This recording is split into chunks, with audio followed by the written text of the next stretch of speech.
Moi, j'ai entendu beaucoup des moniteurs, pas tous les moniteurs heureusement, mais il y a beaucoup, ils disent, ah, c'est parce que c'est un jeune, c'est un con, c'est la crise d'ado. En fait, la crise d'ado, c'est quoi? Souvent, c'est quand le cheval a 5 6 ans, ça fait 3 ans qu'il est en boxe, qu'il sort que 1 heure par jour, et en fait, on dit, non, c'est pas la crise d'ado, c'est juste que le cheval en a marre de sa vie, et s'il savait comment se suicider, il l'aurait probablement déjà fait, tu vois. Évidemment, c'est pas tous les chevaux comme ça, mais il y a quand même ce truc-là. En fait, comme là, on vient la mettre dans l'inconfort, parce qu'on fait des choses qui sont nouveaux, donc pas confortables et pas habituelles, bah en fait, elle est en mode, ah non, moi, je veux rester dans mon confort, et C'est je ça. veux pas sortir de ma zone de confort. Et du coup, elle te le montre en mettant les coups de Mm. dessus, etc. Mais c'est pas grave, en fait.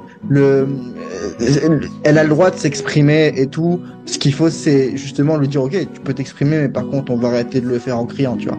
Et c'est aussi lui faire comprendre que oui, t'as pas envie, mais parfois dans la vie, il y a ce qu'on veut faire et ce qu'il faut faire, ce qui est bon pour nous.